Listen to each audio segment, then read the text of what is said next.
ఆదికాండము 8వ అధ్యాయం.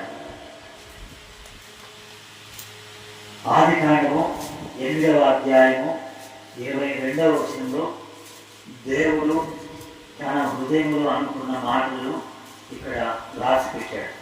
దేవుడే తన హృదయంలో ఇలా అనుకున్నాడు. ఏమనంటే భూమి నిలిచి ఉన్నంత వరకు ఏముంటాయంట? వేదకాలమును, కోతకాలమును, శీతోష్ణములను, వేసవి కాలమును, శీతకాలమును, రాత్రి పగలును ఉండక మానవు అని దేవుడు తన హృదయంలో అనుకున్నాడు. ఇది ఈరోజు దేవుడు మనకు జ్ఞాపకం చేసేటువంటి మాటలు. ఎందుకనగా వేసవి కాలము మరి అంటే ఏంటో గత 20 రోజులుగా మనకు చూపిస్తుంది కదా. ఎంత వేడి, ఎంత వడగాల్పులు మన యొక్క శరీరానికి లేక మన ఆరోగ్యానికి ఇబ్బందికరంగా. అయితే వర్షము వస్తే బాగుండు అని ఎదురు చూస్తూ ఉన్నాం. దేవుని యొక్క వాక్యం ప్రకారంగా దేవుడు ఆదిలోనే ఇది తన హృదయంలో అనుకున్నాడు. ఇలా ఉంటాయి. ఏంటంటే వేదకాలము అంటే విత్తనాలు వేసే కాలం, కోతకాలము అంటే తెలుసు కదా, పంటను విసిరి తెచ్చుకునే కాలం. తర్వాత ఏముందట? శీతోష్ణములను, వేసవి, శీతాకాలం అంటే వర్షాకాలము, ఎండాకాలము, తర్వాత చలికాలము ఉండక మానవు, రాత్రి పగళ్ళు కూడా ఉండక మానవు. ఇలా దేవుడు తన హృదయంలో అనుకున్నాడు. మనందరం కూడా ఎప్పుడు వర్షాకాలం వస్తుందా అని ఎదురు చూస్తున్నాం. మనమే కాదు, చూడండి యోవేలు గ్రంథము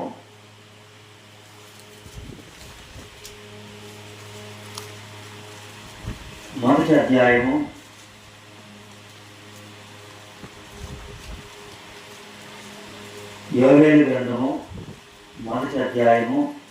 18వ వచనం.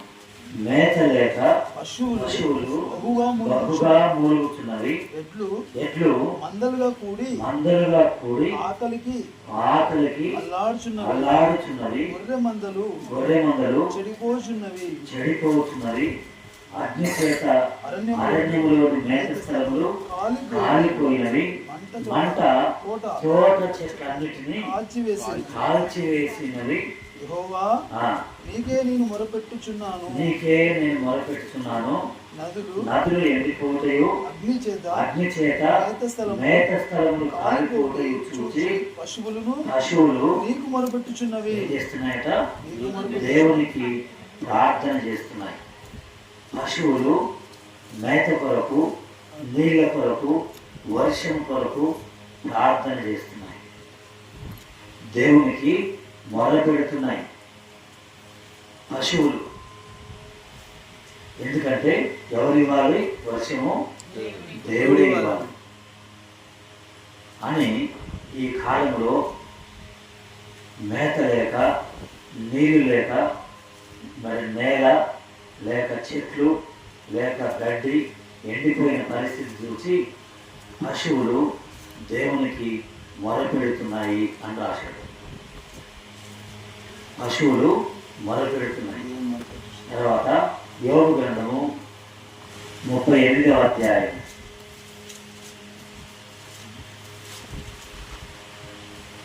41వ వచనం. తిండి లేక తిరుగులాడుచు కాకి పిల్లలు దేవునికి ఏం చేస్తున్నాయంట? మొరపెడుతున్నాయి. తిండి లేక అలా మొరపెడుతుండగా దేవుడు కాకి ఆహారమును సిద్ధపరుస్తున్నాడు. ఎవరు సిద్ధపరుస్తున్నారు? దేవుడే.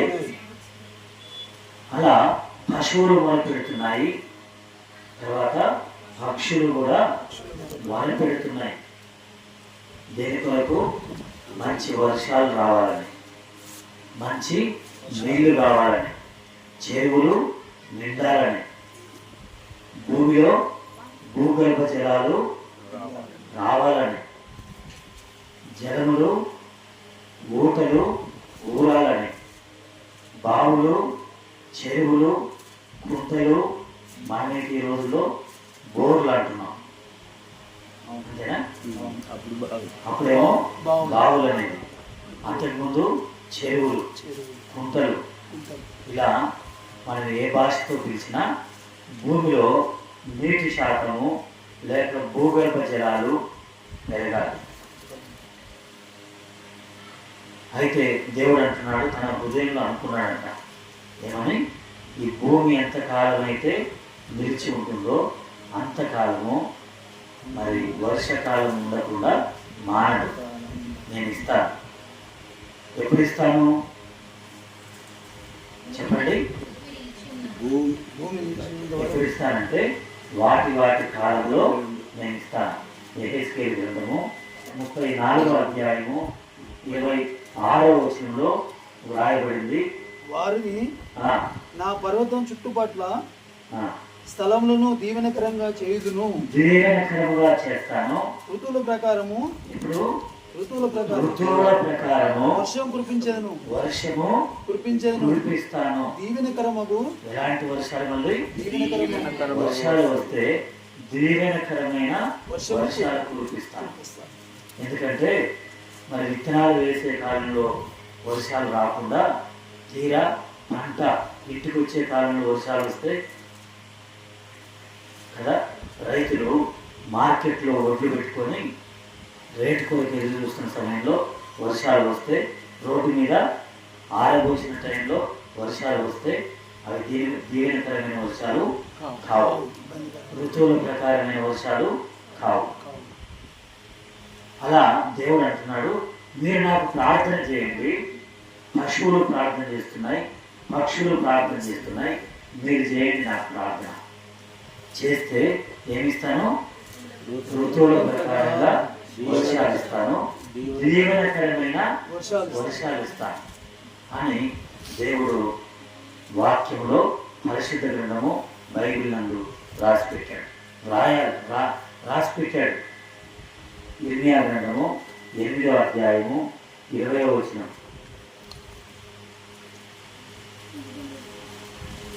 ఋతువుల ప్రకారము అంటే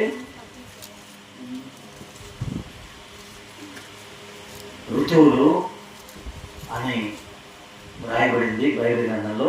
మనం కూడా వింటాం కదా, ఎన్ని ఋతువులు ఉన్నాయి? ఎన్ని? 6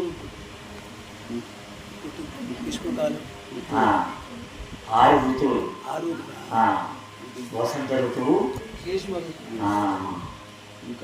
కదా. కాబట్టి ఇప్పుడు ఏ ఋతువు ఇది మనం ఉన్నది? ఇప్పుడు గ్రీష్మ ఋతువులో ఉన్నాం. చదవండి, అక్కడ రాసి ఉంది.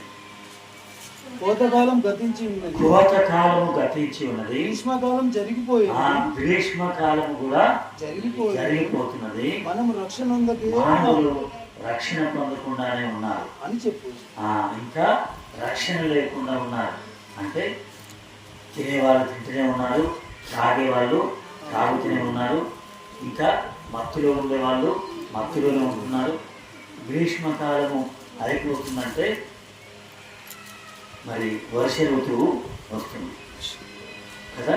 ఆ వర్ష ఋతువు వచ్చే సమయానికి ఆ వర్షాలు రావాలంటే మనము దేవుని వైపు చూడాలి. ఎటువైపు చూడాలి? దేవుని వైపు చూడాలి అని రాశాడు బైబిల్లో.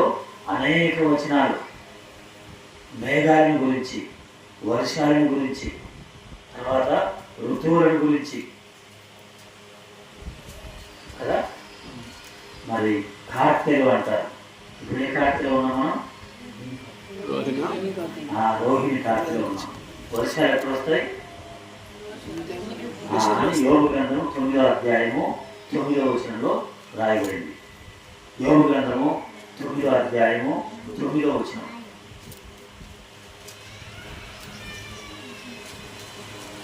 అక్కడ చదవండి. కార్తెలో మరి మాసములు 12 ఉన్నట్లుగా, ఋతువులు 6 ఉన్నట్లుగా కార్తెలు ఉన్నాయి. అందులో అని రాశాడు. ఇలా అక్కడక్కడ బైబిల్ గ్రంథంలో కొన్ని మాటలు రాసి పెట్టాడు కదా. కార్తెలు అని అడిగితే చెప్తారు కదా ఏమేమి కార్తెలు ఉంటాయి. స్వాతి, మృగశీర్షము, కృత్తిక, అనువాదాలు ఇక్కడ ఉన్నాయి కొన్ని, కానీ 27 కార్తెలు ఉంటాయని చెప్పారు. కార్తెలు 27 ఉంటాయని. ఇవన్నీ కూడా దేని కొరకంటే దేవుడు చెప్పాడు, హృదయంలో అనుకున్నాడంట. ఏమని? నేను ఇస్తాను, నేనైతే ఇస్తా. ఎప్పుడు ఇస్తా కదా. పిల్లలేమో జూన్ 1వ వారం రాగానే స్కూల్కు సంతోషంగా పోవాలి. ఎందుకంటే ఈ సెలవుల్లో ఎక్కడెక్కడ తిరిగి వచ్చాం, ఏమేమి చూసి వచ్చాం, ఎవరికి ఎన్ని దెబ్బలు తగిలినాయి, ఎవరు ఏమేమి తిన్నారు, అమ్మమ్మ ఇంటికి పోయారా, తాతయ్య దగ్గరికి పోయారా, లేక పిక్నిక్లో పోయారా, లేకపోతే ఎండలు కాబట్టి ఇంట్లో నుంచి బయటకు వెళ్ళకుండా కట్టేశారా తల్లిదండ్రులు, బందిఖానంలో ఉంచారా, ఇవన్నీ ఎవరితో చెప్పుకోవాలి.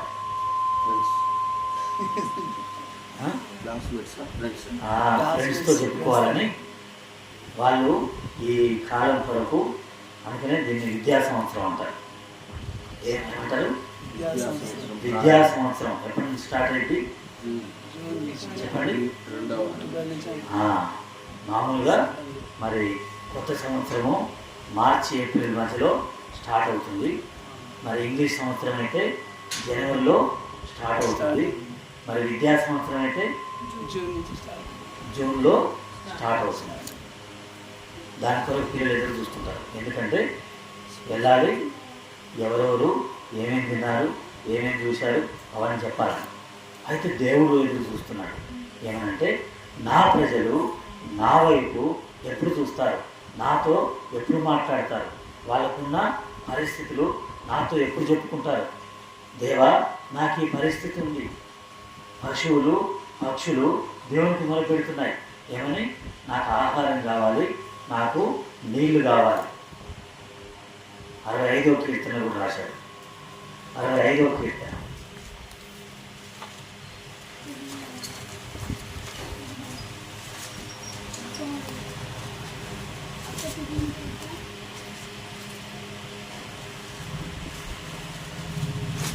అరవై 5వ కీర్తన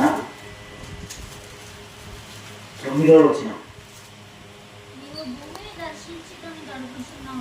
దేవుడు భూమిని ఏం చేస్తున్నాడట?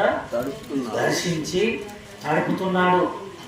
కొన్నిసార్లు అంటారు, ఏం వర్షం వచ్చిందండి, కనీసం నేల కూడా రాశాడు బైబిల్లో రాశాడు మాట. కనీసం నేల కూడా తడవనంత వర్షం వచ్చింది. నేల కూడా తడవలేదు. ఏం వర్షం? మీ దగ్గర రాలేదేమో కానీ మా దగ్గర అయితే అంటారు కొందరు. అలా బైబిల్ గ్రంథంలో అన్ని మాటలు రాసిపెట్టాడు. వర్షకాలంలో ఏమి ఎదురు చూస్తారు? వాన జల్లులు అని రాసింది. ఏముంది అక్కడ చూడండి. 10వ వచనంలో దాని దుక్కులను నీళ్ళతో తడిపి దాని గనిమలను చదును చేస్తున్నావు. వాన జల్లుల చేత దాన్ని చదును చేస్తున్నావు. మొలకెత్తగా దాన్ని ఆశీర్వదిస్తున్నావు. మొలకొస్తే దేవుడు ఆశీర్వదిస్తాడట. మొలక రాకపోతే ఆశీర్వాదం అనేది లేదు. ఆ మొలక రక్షణ గుర్తు. ఆ మొలక కదా. ఏమంటారు రైతులు? మొలక కట్టినవా అంటారు. అంటారా? మొలక కట్టినవా అంటారు. ఇక్కడ దున్నాలి, అక్కడ ఏం చేయాలి? తుక్కం చల్లాలన్నా అంటారు. మండ కట్టాలి, మొలక కట్టాలి అని అంటారు. దేవుడు చెప్తున్నాడు, ఇది ఎప్పుడైతే ఒకవేళ నేను ఈ సంవత్సరం మంచి ఆదాయం పొందాలంటే భూమిని దున్నుకోవాలి, తర్వాత మరి మొలక కట్టాలి, దాన్ని మొలకెత్తినప్పుడు దేవుడు దాన్ని ఏం చేస్తాడట? ఆశీర్వదిస్తాడు. ఆశీర్వదిస్తాడు. కానీ ఒక ఆయన ఏం చేశాడట? సామెతల గ్రంథము 20వ అధ్యాయము 4వ వచనం. సామెతలు 20వ అధ్యాయము 4వ వచనంలో విత్తులు వేయు కాలమున సోమరి, ఎవరికైనా సోమరి సోమరి దున్నడు. విత్తులు వేసే కాలం అంటే సువార్త చెప్పాల్సిన సమయంలో, లేక విత్తనాలు వేసే కాలంలో సోమరి దున్నడు. అయితే ఏం చేసినట్టు ఆయన చదవండి. కోతకాలం అప్పుడు అందరికీ పంటలు బండి ధాన్యము బస్తాలు బస్తాలు ట్రాక్టర్ల మీద లారీల మీద తీసుకొని వెళ్ళి మార్కెట్లోనో లేక గోదాములోనో నింపుకుంటుంటే ఈ సోమరి దున్నాల్సిన కాలంలో దున్నకుండా, విత్తనాలు వేయాల్సిన కాలంలో దున్నకుండా నిద్రపోయి వేరే పనులు పెట్టుకొని ఆలోచన చేసుకుంటూ ఈ సంవత్సరం ఏమొస్తాయి కదా, వర్షాలు ఇంత ఎండలు ఉన్నాయి కదా అనుకుంటూ సరైన విత్తనాలు తెచ్చుకోకుండా దున్నకుండా నిర్లక్ష్యంగా ఉంటే పంట ఇంటికి వచ్చే టైంలో ఏం చేయాల్సి వస్తుందట? ఏమీ లేదు, ఒట్టి చేతులతో ఉండి మళ్ళీ ఎవరి మీద తిడతాడు? ఎవరిని తిడతాడట? దేవుడిని తిడతాడు. అలా విత్తనాలు వేసే కాలంలో నువ్వు భూమిని దున్నాలి, రెడీగా పెట్టుకోవాలి, ఆ పనిముట్లు రెడీగా పెట్టుకోవాలి అని రాశాడు. అక్కడక్కడ రాసి ఉంది బైబిల్లో. అక్కడొక మాట అక్కడొక మాట చూపిస్తుంది. విత్తనాల కాలంలో లేక విత్తే కాలంలో దున్నాలి, దున్నే కాలంలో విత్తనాలు రెడీగా పెట్టుకోవాలి కదా. ఆ సమయానికి లేక నేను చల్లేది చేతి కాలేదు కాబట్టి ఏం చేస్తాడంటే ఒక ఆయన దగ్గర నారు ఉందంట అని ఆ టైంలో పోయి తెచ్చుకుంటాడు కదా, తెచ్చుకుంటున్నారు కదా. మరిన్ని వేయకపోతే మిగిలితే అలా మరి బైబిల్ గ్రంథంలో దీన్ని దేంతో పోలుస్తున్నాడంటే చూడండి, ద్వితీయోపదేశ కాండము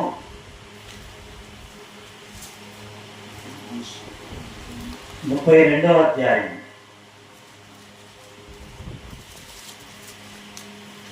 2వ వచనం. నా ఉపదేశము వానవలే కురియును, నా వాక్యము మంచు వలె లేత గడ్డి మీద పడే చినుకుల వలె పచ్చిక మీద కురియు వర్షం వలె ఉండును. కాబట్టి నేను చెప్పే వాక్యము వర్షములాగా ఉంటుంది. ఈ టైంలో నీ హృదయాన్ని సిద్ధం చేసుకోవాలి. నీ హృదయంలో వాక్యము విత్తనమని రాసింది. లూకాసు వార్త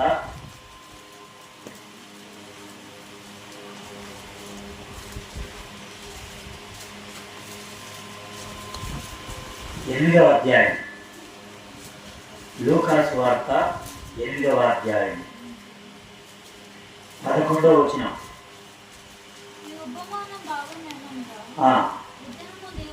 విత్తనము దేవుని వాక్యము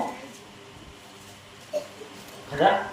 కాబట్టి దేవుడు వాక్యమైనటువంటి వర్షాన్ని, వాక్యమైనటువంటి విత్తనాలను నీకు ఇచ్చినప్పుడు నీ హృదయం అనే నేలలో వాటిని వేసుకోవాలి. నీ హృదయం అనే నేలలో వాటిని వేసుకోవాలి. అందుకని ఇలాంటి మీటింగ్లు పెట్టుకునేది, వాక్యం వినేది. ఎందుకండి వాక్యం చెప్పుకోవాలి? ఎందుకంటే ఈ వాక్యము వర్షము లాంటిది, తర్వాత విత్తనము లాంటిది. మన హృదయంలో ఈ వాక్యాన్ని విత్తుకుంటే పరిశుద్ధాత్మ ద్వారా వర్షం అనేటువంటి పరిశుద్ధాత్మ మన హృదయాల్లో కుమ్మరించబడితే అప్పుడు ఏమొస్తుందట? యెషయా గ్రంథము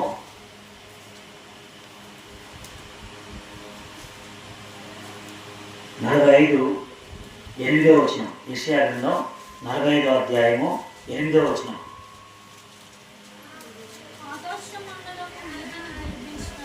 ఆకాశ మండలం ఏం గురిపిస్తుందంట? నీతిని గురిపిస్తుంది. నీటిని కాదు, నీతి. అంతరిక్షము మహావర్షం పడుతుంది. భూమి నెలలు విడిచి రక్షణ ఫలిస్తుందంట. భూమి అంటే మన హృదయం. ఆకాశం నుండి ఏం కురిసిందట? నీతి. నీతి కదా, నీతి. కాబట్టి ఏంటి ఆ నీతి? ఒక కథ చెప్పిన తర్వాత కింద ఏం రాస్తారు? నీతి రాస్తారు. కథ ఏమో ఒక పేజీ ఎంత ఉంటుంది, నీతి ఏమో 2-3 ఎంత ఉంటుంది చెప్పండి? ఒక లైన్ ఉంటుంది. కాబట్టి ఇంతసేపు 8 నిమిషాలు చెప్పే వాక్యం యొక్క నీతి ఏంటంటే, కోతకాలం అయిపోతుంది, విత్తనాలు వేసే కాలం అయిపోతుంది, తర్వాత వసంత ఋతువు పోయింది, గ్రీష్మ ఋతువు పోతుంది, వర్ష ఋతువు రాబోతుంది. అంతేనా? అయితే నీ విత్తనాలు దగ్గర పెట్టుకున్నావా? నీ భూమిని దున్నుకున్నావా? అంటే నీ హృదయాన్ని సిద్ధం చేసుకున్నావా? వాక్యం అనే విత్తనాలు నీ హృదయంలో నింపుకున్నావా? భూమి ఏమైందట? నెలలు విడిచింది. నెలలు విడిచిందంటే చెప్పండి, అంటే పగిలింది, పగిలిపోయింది. ఇంతకుముందు ఎండిపోయింది. అది వాక్యము లేక ఎండిపోయింది. ఎన్ని రోజులైంది నువ్వు వాక్యం వినక? ఎన్ని రోజులైంది సువార్త వినక? ఎన్ని రోజులైంది ఇలాంటి పాటలు వినక? ఎన్ని రోజులైంది? అయితే ఇలా ఎండిపోయినటువంటి భూమి నెలలు విడిస్తే లోపల విత్తనం ఉందంట. ఉండి ఆకాశం నుండి మళ్ళీ దేవుడు ఈ సువార్త అనే వాక్యాన్ని కురిపించగానే, ఏంటి ఆ సువార్త అంటే, మన పాపం కొరకై ముందుకు జరగండి.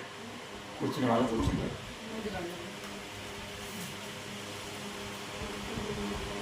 అక్కడ బెంచ్ మీద, కింద కూర్చున్న బెంచ్ మీద లేకుంటే బకెట్ బోర్డు చేయండి.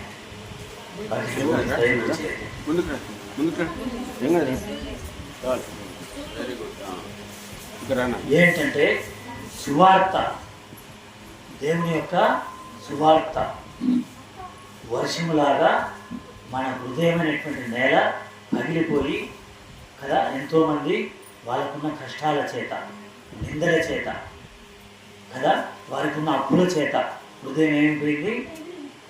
పగిలిపోయింది, నెలలు విడిచింది అంటారు కదా. నా కుటుంబంలో ఒక మరణం జరిగిందండి, నా కుటుంబంలో అనారోగ్యం వచ్చింది, నా దేహంలో లేక నా ఇంటిలో బయటికి చెప్పుకోలేని సమస్యలతో ఉన్నాను, దుఃఖంతో ఉన్నాను, దుఃఖంతో నా హృదయము పగిలిపోతుంది, ఎండిపోతుంది. ఇలాంటి పరిస్థితిలో మానవుని యొక్క జీవితం ఉంది. బయటికి చెప్పుకోలేరు. కుమారులు ఉన్నారు, కుమార్తెలు ఉన్నారు, తల్లిదండ్రులు ఉన్నారు, అన్నదమ్ములు ఉన్నారు, అక్క చెల్లెలు ఉన్నారు, బంధువులు ఉన్నారు, స్నేహితులు ఉన్నారు, ఎన్నో అనుకున్నవి ఎన్నో ఉన్నాయి. కానీ హృదయం అంతా పగిలిపోయింది, దుఃఖముతో ఉంది, వేదనతో ఉంది. వాళ్ళ కన్నీళ్ళు వాళ్ళ హృదయాన్ని తడుపుతున్నాయి, సరిపోవట్లేదు, మెత్తగాట్లేదు, ఇంకా కఠినమైపోతుంది. హృదయము కఠినమైపోయింది, పగిలిపోయింది. ఆ బాధలు చెప్పుకోలేక, అయ్యో కుమారునికి పెళ్లి కాలేదనో, కుమార్తెకు పెళ్లి కాలేదనో, పెళ్ళైన తర్వాత వాళ్ళు కలిసి ఉంటలేరనో, తర్వాత వారికి పిల్లలు లేరనో, అయితే వాళ్ళ ఆరోగ్యం బాగోలేదనో, లేక ఆస్తుల తగాదులు ఉన్నాయనో, మానసిక వేదనలు ఉన్నాయనో, లేక అక్రమ సంబంధాలు ఉన్నాయనో, లేకపోతే మరి ఇతరమైనటువంటి అలవాట్లు ఉన్నాయనో, రకరకాలైనటువంటి బాధల చేత యవనస్తులు లేక నిరుద్యోగంతో మరి చూడండి, మొన్న నీట్ రాశారు. నీట్ రాస్తే ఏమైంది? వేస్ట్ అయిపోయింది. మళ్ళీ నీట్ రాయాలనుకుంటున్నారు, మళ్ళీ పోస్ట్ పోన్ అయింది. ఇలా ఎంతమంది వాళ్ళ హృదయం పగిలిపోయి ఎందుకు ఇంకా అని వాళ్ళ ఎంత వేదనతో ఉన్నారు, దుఃఖంతో ఉన్నారు, బాధతో ఉన్నారు. అయితే వాక్యం అనే విత్తనము ఎప్పుడో వాళ్ళ హృదయంలో పడింది. కానీ ఇప్పుడు వర్షము వచ్చి ఏం కావాలి? ఆ విత్తనం మీద పడితే అప్పుడు ఆ విత్తనం ఏం కావాలి? మొలకెత్తాలి. అప్పుడు దాన్ని ఏం చేస్తాడంటే దేవుడు ఆశీర్వదిస్తాడు. చూస్తున్నాడు దేవుడు. హోషేయ గ్రంథంలో చూడండి, హోషేయ గ్రంథము 2వ అధ్యాయం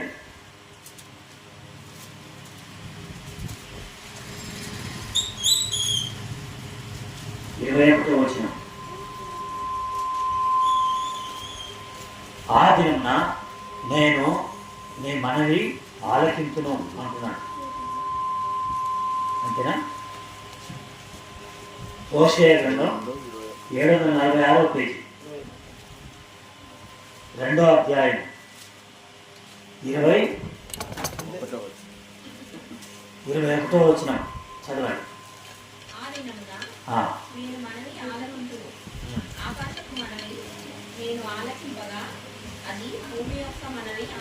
చూడండి, ఆకాశము ప్రార్థన దేవుడు వింటాడట, భూమి ప్రార్థన కూడా దేవుడు వింటాడట. భూమి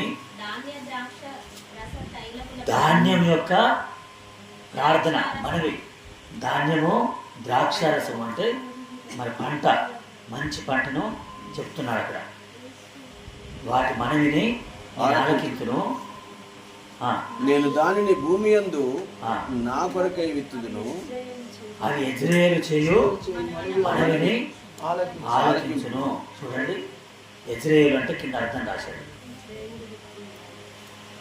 యెజ్రెయేలు అంటే దేవుడు విత్తినవాడు. అంటే మనుషులనే విత్తనాలతో పోలుస్తున్నాడు. నువ్వే ఒక విత్తనం అంట, నీవే ఒక విత్తనం అంట. ఎక్కడ పడ్డావు? ఆ విత్తనం మంచి నేలలో పడ్డావా? ఇంకెక్కడుందట? ఎన్ని నెలలు ఉన్నాయి బైబిల్లో? ఎన్ని నెలల గురించి రాయబడింది? 4 నెలలు. తెలుసా? ఒకటేమో మంచి నేల, రెండవదేమో రాతి నేల, మూడవదేమో ముండ్ల పొదలు, 4వదేమో త్రోవ పక్కన. అంటే త్రోవ పక్కన అంటే ఇది నాకు సంబంధించింది కాదు అని పక్కకు వెళ్ళిపోవడం కదా విత్తనాలు. రాతి నేల మీద పడ్డదేమో వేర్లు లోపలికి పోకుండా రాళ్ళు అడ్డం వచ్చినాయి, కఠినమైనటువంటి రాళ్ళు.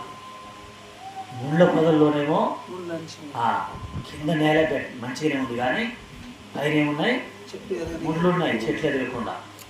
అలా నీ జీవితంలో ఎన్నో దేశమని, మతమని, కులమని, లేక మాది కాదిదని ఇలాంటి ఆటంకాలు ఎన్నో.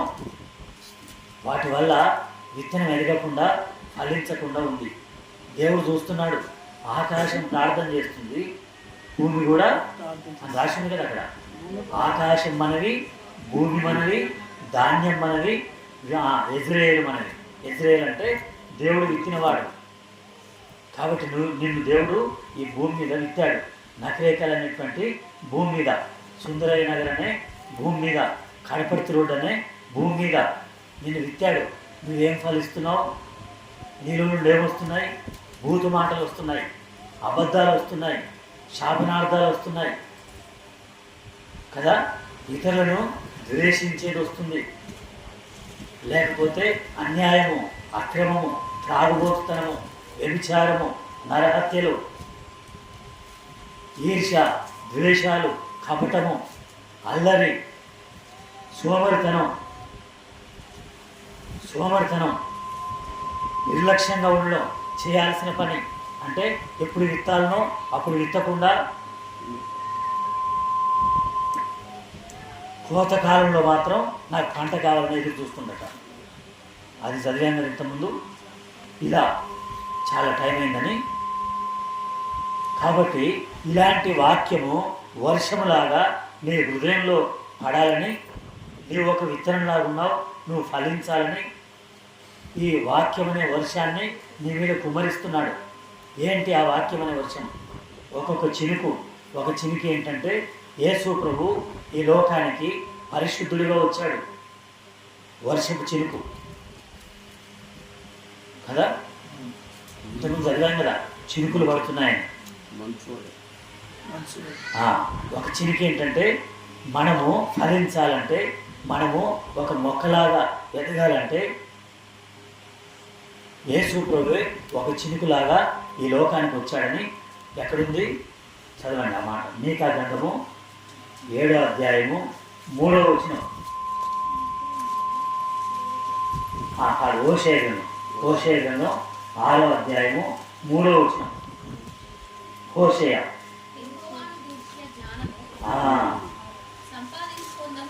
రండి,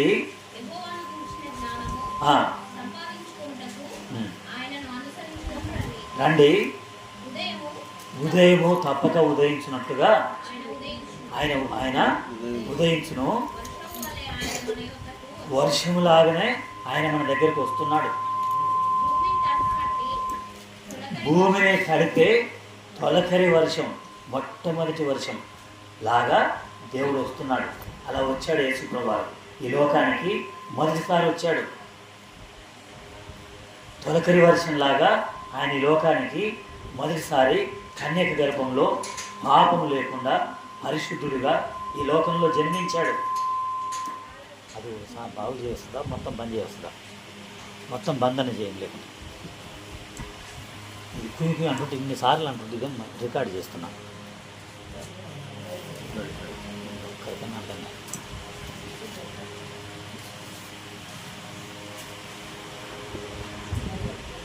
తొలకరి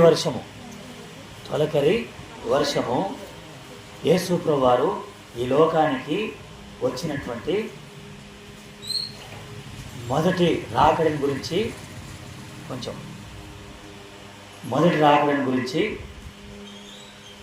రాయబడింది. తొలకరి వర్షం యేసు ప్రభువారు ఈ లోకంలో కన్యక గర్భంలో పరిశుద్ధంగా పాపం లేకుండా జన్మించాడు.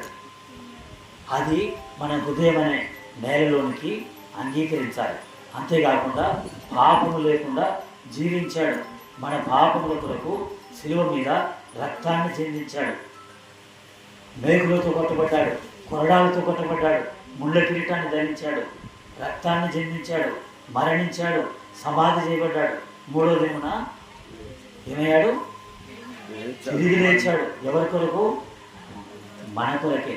అయితే ఇది తొలకరి వర్షం. తర్వాత కడవరి వర్షం అంట. అంటే యేసు ప్రభువారు రెండవసారి రాబోతున్నాడు. వచ్చినప్పుడు కడవరి వర్షం అంటే అది పంట కోసే సమయంలో వచ్చే వర్షాన్ని కడవరి వర్షం అంటారు. యేసు ప్రభువారు రెండవసారి రాబోతున్నాడు. వచ్చినప్పుడు పంట కోసినట్లుగా, కోత కోసినట్లుగా తీర్పు జరగబోతుంది. పాపాన్ని బట్టి క్రీస్తుని అంగీకరించి క్రీస్తు నామంలో పరిశుద్ధంగా ఆయన కొరకు నమ్మకంగా వాక్యం చదువుతూ ప్రార్థన చేస్తూ ఇతరులకు సువార్త ప్రకటిస్తూ ఏదో దేవుడిచ్చింది తినుకుంటూ హాయిగా పడుకోవడం కాదు. ఇతరులకు సువార్త చెప్పే అవకాశం వచ్చినప్పుడు ఒక నాగలితో రైతు ఎంత పరిగెత్తుకుంటూ వెళ్ళి దున్నుతాడో అలా పరిగెత్తుకుంటూ రావాలి. బతిలాడించుకోవద్దు. సోమరిలాగా కోతకాలమున కడవరి వర్షాన నీకు ఏ ఫలము లేకుండా అందరి ముందు సిగ్గుతో తలదించుకోవాల్సిన పరిస్థితి ఉంటుంది. ఈ మాటలు వింటున్న నువ్వు ఎవరైనా సరే, ఇప్పుడు ఈ వర్షము తొలకరి వర్షంలాగా యేసయ్య మొదటిసారి వచ్చిన ఆ కార్యము ఆయన మన కొరకై ఈ లోకానికి వచ్చి చేసిన కార్యం. అయితే కడవరి వర్షం ఏంటంటే ఆయన రెండోసారి రాబోతున్నాడు. ఆయన వచ్చినప్పుడు కోత కోయబడుతుంది. ఇంకా అవకాశం ఉండదు. విత్తనాలు వేసే అవకాశము ఉండదు. ఎవరైనా కొడవలు పట్టుకొని వస్తుంటే విత్తనాలు పట్టుకొని వస్తారా? రాదు. అలా యేసయ్య ఇప్పుడు రెండోసారి రాబోతున్నాడు. వచ్చిన తర్వాత విత్తాలన్నా చెప్పాలన్నా కుదరదు. పంట కోసిన తర్వాత వర్షం వస్తే అనేది చెప్పండి, పంట నష్టం అవుతుంది. అందుకని ఇప్పుడే ఈ యొక్క గ్రీష్మ కాలంలోనే, గ్రీష్మ ఋతువులోనే, లేక మరి ఇప్పుడున్నటువంటి రోహిణి కార్తె అంటారు కదా, ఈ కార్తెలోనే అన్నీ రెడీగా పెట్టుకొని మృగశీర అని ఏమంటుంది, మృగశీర రాగానే విత్తనాలు పట్టుకొని పోవాలట అని యోగు గ్రంథం 9:9లోను సామెతలు 24లోను రాయబడింది. ఈ మాటలు నీ కొరకు దేవుడు చెప్పమని నాకు ప్రేరేపణ ఇచ్చాడు. అందుకని ఈ మాటలు నేను చెబుతున్నా. ఇప్పుడు ఈ వర్షము, ఈ విత్తనము నీ హృదయంలోనికి పంపించుకొని రక్షణ ఫలించినట్టుగా నీవు దేవుని కొరకు నీ జీవితంలో గతంలో ఎంత నష్టం జరిగిందో ఆ నష్టాన్ని తొలగించుకో. దాన్ని బట్టి బాధపడకు, దేవునికి మొరపెట్టు. పశువుల్లాగా, పక్షుల్లాగా, లేక భూమిలాగా, ఆకాశంలాగా నువ్వు మొరపెట్టు దేవునికి.